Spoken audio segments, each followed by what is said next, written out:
안녕하십니까. 비뇨의학 TV 이용입니다. 우리가 시알리스나 자이데나처럼 반감기가 긴 약물들을 이제 매일 드시는 요법을 한 다음에 약 효과가 뭐 한 달, 두 달 이렇게 지나면서 정체기, 안정화되는 시기가 오게 되는데요. 목표 달성 이후에 제일 많이 궁금해 하시는 것이 이 정체기, 안정기 때 왜 이게 지속이 되는가, 더 좋아질 수는 없는가, 이런 질문들을 많이 하셔서 그 이유와 그 이후의 치료 계획에 대해서 한번 말씀을 드리겠습니다. 우리가 처방 가능한 이 6가지 약제 중에서 이 반감기가 긴 이 2가지 시알리스와 이제 자이데나라고 하는 이 약물은 반감기가 긴 약물로 4분의 1 용량, 또 8분의 1 용량 등등의 저용량 요법이 이제 허가를 받게 되었는데요. 그 근거는 이 반감기가 긴 이 2가지 약들이 반복해서 일정한 시간에 복용을 했을 때 그 혈중 농도가 어느 정도의 약동학적으로 도달한다는 것이 이제 밝혀져 있기 때문입니다. 이제 뭐 큰 실선으로 보이는 것들이 이제 뭐 20ml, 10ml 시알리스 일주일에 한 2번 이렇게 드셨을 때 이렇게 농도가 올라갔다 내려갔다 하는 그림을 나타낸다 그러면 빗금친 부분이 이제 5ml 시알리스를 매일 먹은 혈중 농도를 가리키는데요. 매일 똑같은 용량을 먹게 되면 5ml의 약 160% 정도의 혈중 농도로 본인의 그 음경 해면체 그 혈관 이완 정도가 나타나 가지고 혈중 농도에 도달한다는 것이 알려져 있고요.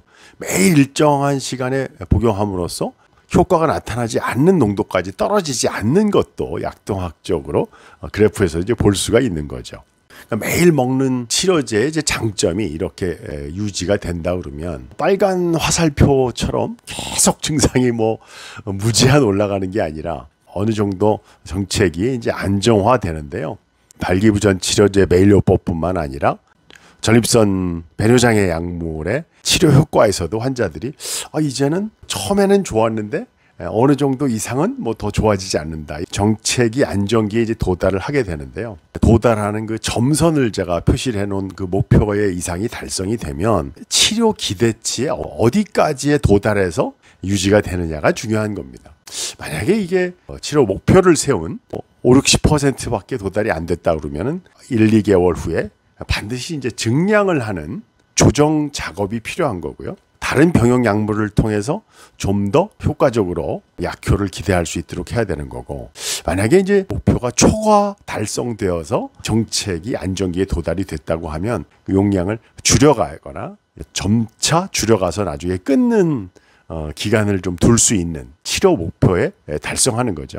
매일 요법에 대한 치료 효과를 미리 이렇게 설명을 듣고 그 기대치가 굉장히 높으셨던 분들께서 어느 정도 도달한 다음에 이런 정체 안정기에 도달했을 때 이게 원래 도달하는 목표인가 아닌가를 알 수 있는 방법은 그 자기 자신의 원래 그 강직도의 도달 정도를 100%로 삼았을 때 몇 %까지 도달했는가를 보고 나중에 용량을 줄이거나 줄여서 끊을 수 있는지도 조정 작업을 하게 되는 겁니다.